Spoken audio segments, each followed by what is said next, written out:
지인들이 제작하고 방송하는 유튜브 방송에 출연했는데요. 아마추어다 보니까 오히려 신선하고 더 감동이 있었던 것 같습니다. CEO in TV 인터뷰 함께 보시겠습니다. 네, 오래 기다리셨습니다. 요즘은 어른이 없는 시대에 살고 있다는 안타까운 마음이 들 때가 많습니다. 마음의 여유를 잃어버리거나 삶의 지혜를 얻고 싶을 때 늘 생각나는 곳이 있습니다. 강원도 운막에 위치한 산막스쿨인데요. 오늘 초대 손님은 이곳 산막스쿨의 교장 선생님이시자 청춘 합창단 명예단장이신 권대욱 회장님이십니다. 안녕하세요, 회장님. 네, 안녕하세요. 오랜만입니다. 네, 좀 자주 뵙습니다. 예. 박수 한번 하세요. 네, 안녕하십니까, 회장님. 시청자분들께 인사 부탁드리겠습니다. 예, 시청자 여러분, 저 권대욱입니다. 방금 소개받은 권대욱입니다. 지금 직함은 산막스쿨 교장으로 지금 있고요. 청춘합창단 그 단장을 오랫동안 했고, 지금은 제가 명예단장으로 있습니다. 반갑습니다, 여러분. 네, 지난 5월에 회장님께 인사드릴 때 예전과 다른 명함을 주셨어요. 산막스쿨 교장 선생님 명함이었는데요. 통상적으로는 직업이 CEO이신 분이거나 경영자, 회장님 등으로 많이 소개가 되셨는데 오늘은 조금 다르게 소개드려봤습니다. 어떻게 소개가 마음에 드셨는지요? 예. 뭐 지금 아주 적절하게 표현을 해주셨고요. 48년 제가 직장 생활을 했고 35년을 제 CEO로 있었죠. 작년 말부로 휴넷 회장을 제가 사직을 하고 앞으로 뭘 하면서 이 나머지 인생을 보낼 것인가 이렇게 혼자서 많이 고민을 했죠. 그러다가 제가 그동안 갖고 있던 경험과 또는 혹시 뭐 지혜라면 지혜 또는 뭐 이런 어떤 그 지식 이런 것들을 그냥 제가 혼자 갖고 있는 것은 그것은 어떻게 보면 책임 있는 그 사회인으로서의 그 직무유기에 해당된다. 그래서 이런 것을 한번 어떻게 적절하게 지금 나눠볼까 고민을 하다가 학교를 하나 하는 것이 좋겠다고 싶어서 그래서 제가 산막 스쿨을 만들고 거기에 교장으로 취임을 하게 된 겁니다. 네, 감사합니다. 우선 요즘 근황은 어떠신지요? 얼마 전 산막스쿨을 개교하고 최근 산막스쿨 1회를 마쳤다고 들었습니다. 네. 요즘 뭐 산막스쿨을 운영하는 것 그 다음에 뭐 아시다시피 아시는 분도 계시겠습니다만 제가 권대욱 TV 그 유튜브를 운영한 지가 지금 한 2년 반 됐습니다. 이 두 가지가 저희 지금 생활의 가장 중심적인 그 축이고요. 그 산막스쿨 지난번 5월 21일 날 제 1회 지금 산막스쿨이 열렸고 연세대학교 김영철 교수님 그리고 또 아리스킴 이렇게 같이 그 한 30여 분 손님들을 모시고 성대하게 그리고 또 즐겁게 잘 지냈습니다. 네, 산막스쿨에 대해서는 잠시 후에 자세히 말씀 나누도록 하겠습니다. 오늘 초대에 응해주셔서 감사합니다, 회장님. 예, 불러주셔서 고맙습니다. 네, 회장님께서는 청춘 합창단을 창단하시고 저서와 강연을 통해 또 최근에는 유튜브 활동 뭐 이런 다방면으로 인문학적 활동도 많이 해오셨죠. 쓰고 말하고 노래하는 삶, 무경계의 삶을 사시는 분이십니다. 오늘은 회장님께 평소에 듣지 못했던 인간 권대욱에 대해서 심층 대화를 나눠볼까 합니다. 예, 네, 알겠습니다. 말씀할 때 좀 마주 보면서 네. 35세에 유수의 건설회사 사장 타이틀을 가지시고 노래하는 호텔 회장님으로 변신하셨습니다. 독특한 경력을 소유하신 회장님의 유년 시절과 청년 시절이 궁금해지는데요. 유소년에서 청년 권대욱까지 회상 한번 해주실 수 있겠습니까? 뭐 아주 정말 경상북도 그 안동군 풍천면 가곡동 413번째 제 고향 집원인데요. 정말로 어려운 아주 가난한 그런 선비 마을이에요. 거기서 제가 유교동란 와중에 태어났고 뭐 당시 다들 어렵게 살았지만 뭐 저는 또 특히 더 어렵게 많이 살았던 것 같아요. 저희 어머니께서 매우 그 특별하신 분이었고 정말 어떻게 보면 오늘의 저를 있게 한 그런 어머니이셨는데 일찍이 홀로 되셨고 저를 이제 혼자 키우셨고 뭐 갖고 있는 게 없으니까 그 시골에 그냥 두면은 그냥 농사꾼이 될 것 같은 그런 생각이 들고 그래서 서울로 이제 홀로 오셔가지고 그 고생을 하면서 5살 때 저를 이제 불러오리셨고 그래서 이제 맹모지 삼천지교라고 그렇게 초등학교를 옮겨가면서 그렇게 교육을 시켰고 그렇게 해서 제가 중고등학교를 서울에서 나오고 대학을 이제 수원에 있는 서울대학교 농과대학 입학을 지금 하고 그렇게 성장을 했죠. 많이 어려웠습니다. 어려웠지만은 저희 어머니께서 항상 저를 엄하게 그렇게 키우셨어요. 나쁜 길로 빠지지 않게. 그 어머니 덕에 제가 오늘이 있다고 생각합니다. 고생스러웠지만은 뭐 전혀 지금 생각하면 전혀 부끄럽지 않은 그런 생활을 지금 했었죠. 청년기에는 이 좌절이 많았습니다. 그 사회에 대한 어떤 불만도 많았었고 또 하고자 하니까 여러 가지 또 제약 조건도 많고 그래서 상당히 참 불만이 많은 그런 청년 시절을 지금 보냈는데 그때 뭐 제가 나중에 내가 돼서 뭐 사장이 돼야 되겠다 또는 무슨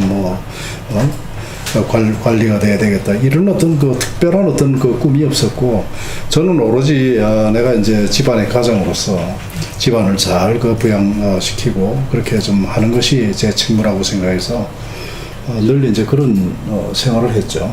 네. 그때 뭐 제가 나중에 35살에 사장이 된다거나 아니면 뭐 60이 돼가지고 청춘합창단 창단을 하고 뭐 단장이 되기 전혀 그런 생각을 할 수가 없었던 그런 상황이고 그냥 사라지니까 사라진 것이고 살다 보니까 또 이렇게 된 것이고 예 그렇게 지금 된 거죠. 네, 회장님께서 어머님에 대해서 많은 말씀을 해주셨는데요.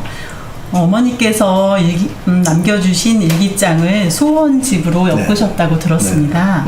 이 소원집에 대해서 말씀 좀 부탁드리겠습니다. 어머니가 돌아가셨어요. 돌아가셔서 뭐 평소에도 그렇게 뭐를 잘 이렇게 기록을 하시고 또 문제도 또 있으셔서 글도 잘 쓰셨어요. 그런데 돌아가시고 난 이후에 내가 이제 유품을 정리를 하다 보니까 일기장이 있는 거예요. 그 일기장을 제가 보고 정말 가슴이 메어지는 것 같았어요. 정말 평소에도 뭐를 이렇게 잘 기록을 하시고 하시는 건 알았지만은 그렇게 면면하게 기록을 해 놓으실 줄은 몰랐죠. 거기 어쨌든 뭐 저희 모든 출생에서부터 대학에 입학하던 날, 그 다음에 제가 결혼을 해가지고 첫 손자를 봤을 때 이거 어떤 감격, 이런 것들이 너무나 아주 잘 기록이 돼 있어요.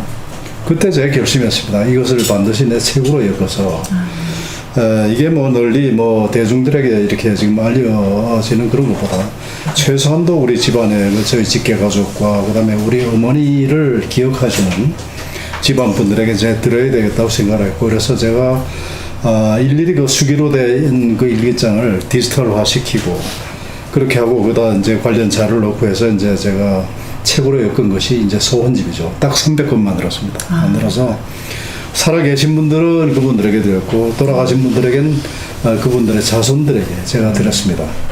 제게 이제 꿈이 하나 있는데요. 그 소원집은 어떻게 보면 정말로 1950년대, 60년대, 70년대 정말 우리가 지금 산업화되는 그 과정에서 정말로 이 가난을 극복해가면서 자식 교육을 시켰던 아주 전통적인 한국의 어머니상이었고 이런 것들은 세계적으로도 난 충분히 훌륭한 그런 어떤 문화적인 유산이라고 생각해요. 제게 꿈이 있는데 이 소원집을 영문으로 뉴욕의 가장 큰 출판사에서 영문으로 제가 출판을 하겠다는 계획을 가지고 있습니다. 아직 뭐 이제 시작은 아직 안 했지만 어제 반드시 시작을 해서 전 세계인에게 우리 한국인 어머니의 그런 참모습을 한번 내가 알려드리겠다. 그 생각을 지금 가지고 있습니다. 네. 감사합니다. 말씀을 듣고 보니 유엔 공연에서 청춘합창단 유엔 공연할 때 어머니의 노래 하셨잖아요. 네. 네. 그게 굉장히 저한테는 큰 울림으로 다가왔었거든요. 예, 뭐 어느 누구나 사실 그 어머니 은혜를 네네. 부를 때는 가슴이 뭉클해지고 그렇죠. 우리 아주 감격적으로 불렀어요. 그때 뭐 네네. 반기문 사무총장도 계셨고 우리 단원들이 어머니 마음 이걸 갖다 부를 때 다들 울컥하죠. 네. 그리고 이번에는 한 달 전인 지난 4월 1일에 회장님께서 결혼 44주년을 맞이하셨습니다. 그렇죠. 같은 분과 3번을 선보고 결혼하신 걸로 유명하신데 예. 네, 고구 선생님과의 결혼 스토리 얘기 좀 해주세요. 예, 제가 이제 아무래도 집안의 외아들입니다. 외아들이고 가난한 집안의 외아들이에요. 또 호르몬의 외아들입니다. 어떻게 보면 결혼하기 무지무지하게 나쁜 조건이죠.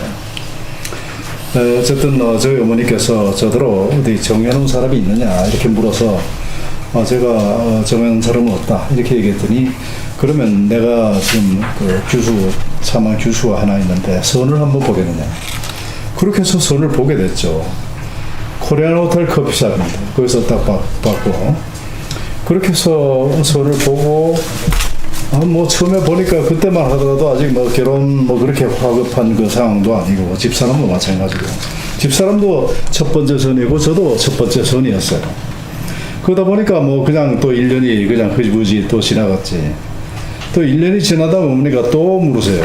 아직도 정한 사람이 없느냐. 그래서 아직도 없다. 이렇게 얘기를 했더니 내가 보기에는 그 색시가 참 그 마음에 드는데 다시 한번 보겠느냐. 그래서 다시 봤죠. 보겠다고 그래서. 그래서 또 똑같은 장소에서 또 봤습니다. 이번에는 좀 마음에 많이 좀 들고 그래요. 근데 그때는 너무 제가 물리적으로 바빴어요. 한 달에 뭐 해외 출장을 한 두세 번, 서너 번 막 이렇게 다닐 테니까 업무가 너무 바빴고 그러다 보니까 뭐 데이트도 못했죠. 그러다 보니까 또 1년이 또 지나갔어요. 이번에 또 물으십니다, 어머니가. 아직 정한 사람이 없느냐. 그래서 아직도 없습니다. 그랬더니 내가 보기엔 그때 처음 봤던 그 교수가 네. 제일 좋다. 다시 보겠느냐. 그러니까 뭐 그때 세 번째 보겠다는데 결심을 해야 되는 거죠. 세 번째도 똑같은 장소에 그 커피숍 만나가지고 만나니까 얼마나 쑥스럽습니까. 그 좀 할 말도 그래서 제가 이것도 인연이 있는데 우리 결혼합시다 이렇게 했더니 집사람도 흔쾌하게 그럽시다 해가지고 결혼하게 됐는데 인연이죠. 인연입니다. 그래서 지금 결혼 정년기에 결혼 못하고 이제 뭐 이렇게 그 애쓰시는 부모님들이나 또는 당사자를 제가 이제 만나면은 인연이다. 그러니까 기다려라. 이렇게 얘기를 하죠. 회장님 지금 사모님 어디 계십니까? 집사람 지금 출근해서 일하고 있죠. 출근을 하신다. 예, 지금 한국여성불교개발원에 지금 원장을 지금 2년 전에 맡아가지고 한국 그 여성불교 발전을 위해서 열심히 노력하고 있습니다. 네. 작년 12월에 그 추운 날 산막에서 캠프하기 기억나십니까? 그럼요. 조금 있다가 사모님하고 한번 통화하도록 하겠습니다. 예, 그러시죠. 예, 궁금한 게 있으면 계속 여쭤보십시오. 네. 언젠가 회장님께서 항상 작고하신 어머니와 고구에게 감사한다라는 말씀을 해주신 적이 있거든요. 네. 그게 저는 굉장히 기억에 남아요. 왜냐하면 어머니와 그 아내가 동등하게 느끼고 계시구나 이런 생각이 들면서 네, 개인적으로 그 말씀이 굉장히 깊게 네. 와닿았었거든요. 고구 선생님 부럽습니다. 이렇게 말씀드리면 뭐 어떨지 모르겠지만은 저는 그 가화만사성이라는 저거를 굉장히 좋아할 뿐더러 그것이 갖는 그 의미를 저 나름대로 알고 있습니다. 밖에 나가서 사람들이 일을 할 때 집안이 분란이 있고 집안이 화평하지 않으면 큰 일을 지금 하지 못하잖아요. 회사도 똑같습니다. 회사도 직원 내부에 공고한 그 결속이 있고 그 서포트가 있을 때 그 회사의 그 직원이나 또는 CEO가 밖에 나가서 만난을 극복하고 회사를 위해서 일을 할 수 있는 것이거든요.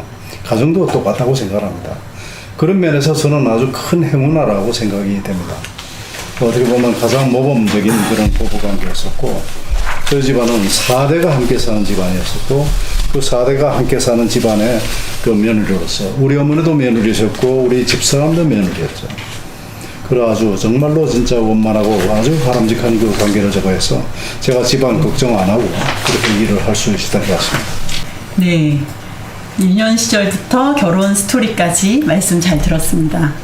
한 사람의 성격은 생후 6개월이면 결정된다는 말도 있는데 정말 흥미있는 이야기였습니다. 이제는 본격적으로 기업인 권대욱의 이야기를 들어볼까 합니다. 권대욱 회장하면 기업인 CEO로 많이 이야기되어지는데요. 회사 생활, 경영자 생활은 평탄하셨는지. 뭐 평탄할 리가 있겠습니까? 드라마틱한 부분들도 있고 스스로 참 갈등과 고민을 많이 했던 그런 적도 있었고 또 다른 사람들부터 인정받는 게 또 좋았던 그런 적도 있었고 또 경영하던 회사가 또 갑자기 망하게 돼서 그렇게 큰 좌절을 맛본 경우도 있고 뭐 파란만장합니다. 어떻게 보면 회사와 관련된 업무로 지금 보낸 그 시절이 하루 24시간 같으면 거의 뭐 한 12시간 이상을 그렇게 한다고 봐야 되겠죠. 그래서 제 인생의 3분의 2는 직장 생활과 관련된 그런 일이었다고 생각합니다. 그래서 그러나 어쨌든 최선을 다했고 지금 돌이켜 보면은 여러 가지 후회스러운 일도 많죠. 그러나 전반적으로 봤을 때는 그래도 참 열심히 했고 나름대로 성과가 있었고 또 지금 이렇게 여러 사람들이 또 기억을 또 해주시니까 뭐 그런 대로 참 잘하지 않았나 이런 생각을 합니다. 네. 그런데 제가 궁금한 게 처음에 공무원을 하시다가 그렇죠. 건설사로 옮기셔서 사장님이 되시고 제가 기억하기로는 예전 이명박 전 대통령이 35세인가 6세 사장 자리에 올랐던 걸로 알고 있는데 회장님께서도 35세 네, 제가 네. 이명박 네. 빠르신 거 아닙니까? 대통령보다 1년 먼저죠. 이명박 대통령 36살, 나는 그러니까요. 35살. 어디 가서든지 그 얘기합니다. 네, 그렇게 해서 또 건설사 사장을 하시다가 갑자기 호텔 사장님으로 또 그렇죠. 이제 업종을 바꾸셨어요. 네, 아까 제가 이제 뭐 드라마틱하다는 것이 네. 그냥 뭐 건설 한 계통에서 계속 했으면 뭐 그거야 특별할 일도 없고 그런데 건설하던 사람이 어느 날 갑자기 또 호텔 사장이 되고 또 호텔 사장 하던 사람이 갑자기 무슨 교육업체 어떤 회장을 맡고 이런 것들이 이제 보면 반전이 있는 삶이죠. 저는 스스로 생각할 때 반전 있는 삶이 매력적이라고 생각합니다. 네. 그냥 물에 물 탄 듯이 술에 술 탄 듯이 그런 삶은 별로 재미가 없을 것 같아요. 뭐 제가 제 자유의지로 그렇게 선택을 한 것은 아니지만은 어쨌든 이 환경이 그렇게 만들었고 그것이 하나의 운명처럼 그렇게 지금 다가와서 저걸 했는데 호텔에서 제가 한 10년 제가 사장을 했죠. 그리고 뭐 성취도 있었습니다. 뭐 아무튼 제가 들어갈 때 한 6개 되던 호텔을 제가 24개까지 만들었으니까요. 대한민국 최대 호텔, 그 용산에 있는 드래곤시티 서울, 이것도 이제 저희 브랜드고, 또 지금 페어몬트 호텔이라고 저 군내도 바로 앞에, 그것도 제가 있을 때 계약을 한 것이고, 잠실에는 소피텔, 뭐 이런 것들이 다 저거고, 노보텔, 이비스, 풀만, 물큐, 뭐 이런 것들이 저희들의 브랜드죠. 아코의 브랜드죠. 나름대로 그 참 보람이 있었습니다. 네. 그러면 회장님 본인 스스로 생각하는 경영 스타일은 어떠셨습니까? 저는 자유를 굉장히 소중하게 생각하고 또 그거를 많이 저거 하려고 애를 썼죠. CEO가 모든 것을 전부 다 할 수는 없는 일입니다. 그리고 이제 그렇게 하다 보면 결국은 직원들이 전부 다 CEO한테 또 미루는 경우도 있고 하기 때문에 저는 직원들이 일할 수 있는 터전을 만드는 것, 그 다음에 직원들이 해결 못하는 대외적인 어떤 그런 부분들을 해결하는 것, 이것이 CEO가 가져야 될 가장 중요한 책무라고 여겼고 많은 부분을 직원들에게 위임을 했습니다. 처음에는 맡길 때 아이고 내가 이 사람한테 이걸 맡겨서 이게 일이 제대로 되겠나 그렇게 생각을 했지만 됩니다. 그 부분들을 많이 이제 제가 생각하고 그래서 늘 하는 얘기가 사람들이 아유 얼마나 바쁘세요 늘 저한테 이제 그런 얘기를 많이 하시는데 사실 솔직한 얘기로 하나도 안 바쁘거든요. 정말로 진짜 그렇습니다. 그 여유를 갖고 지금 CEO는 또 해야 되고 그러려면은 많은 부분을 아래 직원들에게 그 인파워먼트 해주고 그렇게 그 사람들이 자발적으로 일을 할 수 있는 그런 어떤 모티베이션을 갖다 주는 거 이게 아마 CEO들이 해야 될 일이 아닌가 그렇게 생각을 합니다. 네. 제가 하나 여쭤볼까요? 지금 반전의 반전, 드라마틱 이게 굉장히 화려한 것 같지만 그 이면에는 사실 피곤함과 스트레스가 승진하지 않나요? 그렇죠. 뭐 사장자리라는 게 여러분들 알다시피 직원들이 뭐 다 해결할 수 있으면 사장한테 뭐 때문에 보고를 하겠습니까? 사장한테 보고를 한다는 뜻은 무슨 얘기냐면 내가 해결을 못하니까 당신이 해결해 주세요. 이 얘기거든요. 그러니까 가장 해결하기 어려운 난제들만 CEO한테 오는 것입니다. 제가 그 지난달인가 라움아트에서 뵐 때 말입니다. 그또 근대국 TV 방송을 하기 위해서 네. 그 라움아트까지 오셔가지고 촬영하는 그 모습을 보실 때 대단한 열정이고 그 열정에 참 고개가 숙여지지만 한편으로 참 힘드실 텐데 한편으로는 참 어떻게 안타까운 마음도 한편 들더라고요. 어떻습니까 지금 이렇게 하시는? 그건 뭐 안타까워하실 일이 전혀 아니고 나는 그걸 즐겁게 지금 하거든요. 예. 그래서 저는 유튜버로서 아주 보람 있는 저 나름대로 뭐 구독자도 얼마 안 되고 뭐 조회수도 얼마 안 되지만 저는 그런 것에 뭐 연연하지 않습니다. 그 과정이 사실은 쉽지만은 않지 않습니까? 시간과 쉽지 노력과 않죠. 그런 과정들이 그 뭐 쉬우면 한번 생각해보세요. 유튜브 얘기가 나왔으니까 제가 여태까지 2년 반 동안에 올린 유튜브 그 이 건수가 1,500회가 넘습니다. 그 2년 반에 1,500회라고 하면 거의 데일리 하나 또는 둘 올렸다는 얘기잖아요.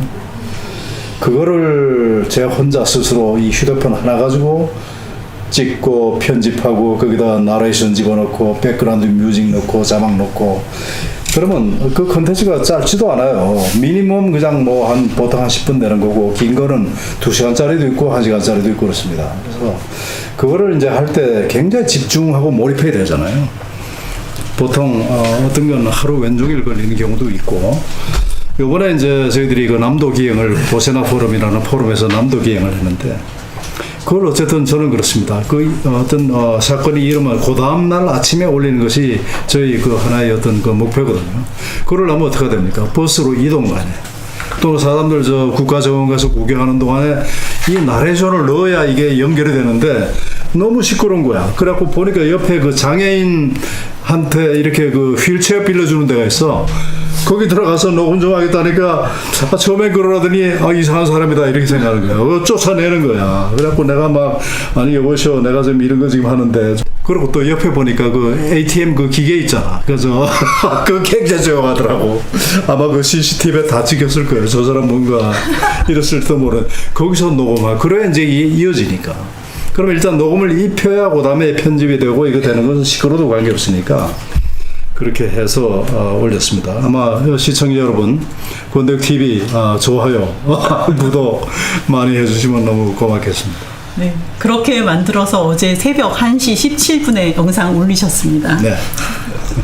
네, 뭐 많은 회사를 다니셔서 모두 좋은 기억으로 남아 계시겠지만 만약에 그때로 돌아갔을 때 가장 아쉬운 점이 있다면 어떤 것이 있으셨을까요? 제가 이제 건설사 21년을 근무를 했고 그때 이제 회사가 결국은 부도관하고 법정관리가 들어갔는데 저는 건설 그 CEO로서 정말로 훌륭한 회사를 만들고 싶었어요.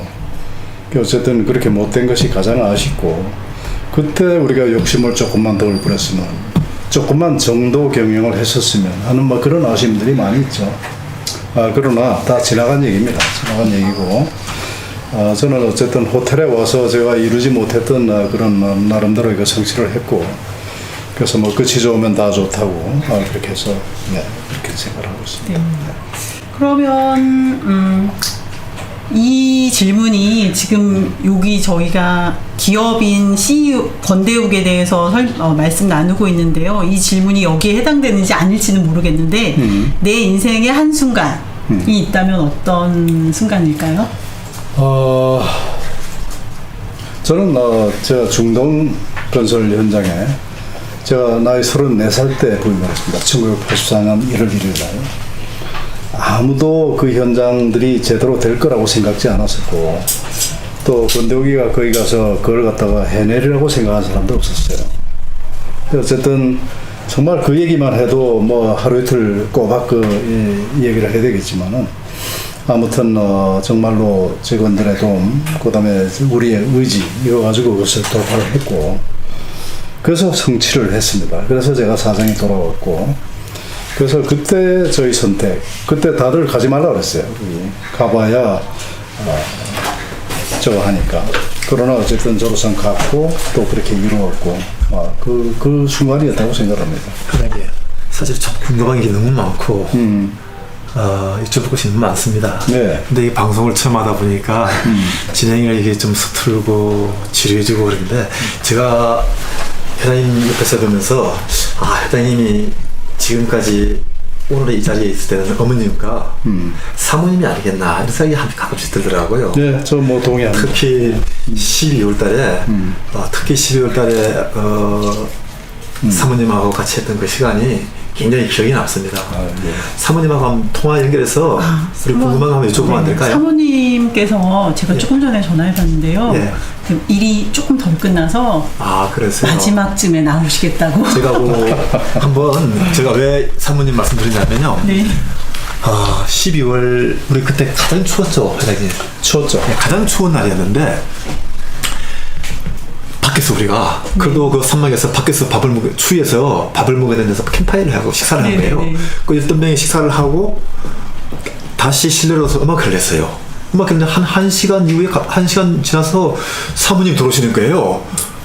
혼자 날씨가 너무 추워서 그걸 청소를 하지 않으면 깨어지고 뭐가 문제 생기기 때문에 혼자서 그 10몇 인분을 갖다가 전부 청소하시고 설거지 깨고 그런데 그 모습이 그 하고 오신 모습이 너무 평화롭고 천사인 거예요. 그래서 제가 그때 너무 놀라시고 그리고 아침에 또 방에 버리셔가지고 그 사모님 우리 회장님을 이렇게 참 부럽기도 하고 감사하기도 하고 그렇습니다. 네. 그 생각이 나서 제가 이렇게 네. 중간에 죄송합니다. 네, 사모님 전화는 잠시 후에 해보기로 하고요. 우선 이번에는 내폰 내편 전화기 속 인터뷰 시간입니다. 누구시죠? 누구신지 설명을 좀 해주시고. 이번에는 내폰 내편 코너는 내 핸드폰 속 지인을 골라서 평소 나누지 못한 속마음을 들어보는 코너입니다. 오늘 회장님께서 선택하신 분이 평소 가깝게 지내신 분이라고 하는데 어느 분이신지 여쭤봐도 되겠습니까? 박영실 그 서비스 아카데미 원장으로 지금 계시는 그 박영실 박사님이시고 숙명여대 지금 겸임 교수도 하시고 그런 분입니다. 네. 네, 그럼 제가 전화 연결 한번 해보겠습니다. 네. 네, 박영실입니다. 네, 안녕하세요. 박 박사님 안녕하세요. 네. 권대우입니다. 회장님 안녕하세요. 예. 네, 지금 권대우 회장님과 인터뷰 중인데요. 그러시군요. 네, 반갑습니다. 박영실 박사님. 네, 반갑습니다. 네, 몇 가지 여쭤볼 게 있어서요. 회장님과의 관계는 어떻게 되십니까? 제가 존경하는 분이시죠. 권대우 회장님께 청춘력을 배우고 있는 인생의 멘티라고 생각하시면 될 것 같은데요. 네, 그러면 우선 박사님의 소개와 인사 부탁드리겠습니다. 제 소개요. 스스로 하려니까 조금 쑥스럽긴 합니다만, 저는 퍼스널 이미지 브랜딩 내 그리고 박영실 서비스 파워 아카데미를 운영하고 있는 박영실이라고 합니다. 네, 그럼 권 회장님과의 인연은 어떻게 시작되셨는지 말씀해 주시겠어요? 벌써 시간이 회장님 기억하실지 모르겠어요. 한 10년 정도 된 것 같아요, 벌써.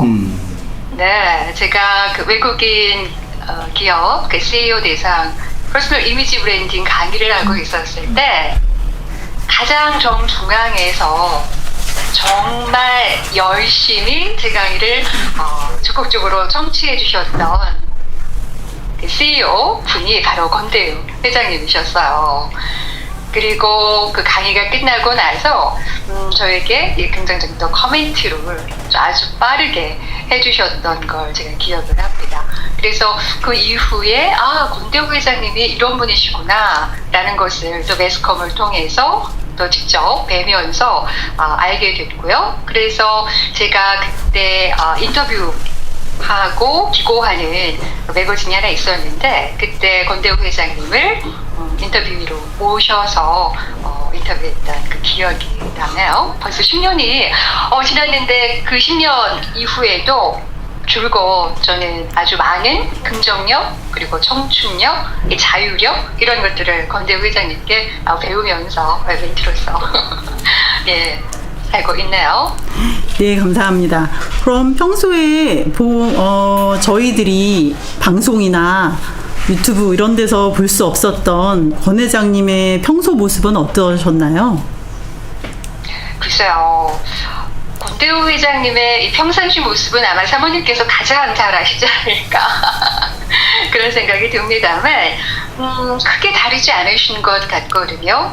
방송에서 보여주시는 모습이나 일상에서 보여주시는 모습이나 제가 봤을 때는 겉과 속이 같은 그 결을 갖고 계시고 같은 양을 갖고 계시기 때문에 크게 다르지는 않을 것 같아요. 유머 감각 있으시고 상당히 긍정 에너지 넘치시고 그런 분이시죠. 저는 개인적으로 사모님 더 좋아합니다. 네. 그러면 박사님의 서비스 아카데미의 향후 계획을 간단하게 부탁드리겠습니다. 이건 권대우 회장님 인터뷰인데 제 미래에 대해서 말씀드리는 것이 조금 글쎄요 맞는지 모르겠습니다만 권대우 회장님 지금 삼박스쿨도 개원하셨잖아요. 지금 교장이시기도 한데 그것처럼 많은 분들이 오셔서 힐링되고 치유되고 그렇게 정해진 커리큘럼은 없지만 자연스럽게 익히고 배우는 그러한 곳을 저도 한번 만들어 보고 싶다라는 생각이 드네요. 권대우 회장님의 이 삼박스쿨 많이 사랑해 주시면 좋을 것 같은데요. 네, 두 분 혹시 이 기회에 평소에 나누지 못한 대화 하실 말씀 있으면 간단하게. 예. 박 박사님 늘 이제 응원 드립니다, 마음속으로. 또 저희 선막스쿨에 반드시 또 한번 모셔야 되겠다는 생각도 하고요. 이번 7월 2일 날 저희 제2회 선막스쿨이 있으니까 기회 되시면 꼭 좀 참석을 해주셔서 자리를 좀 빛내주시면 좋겠다는 생각을 합니다. 연락드리겠습니다.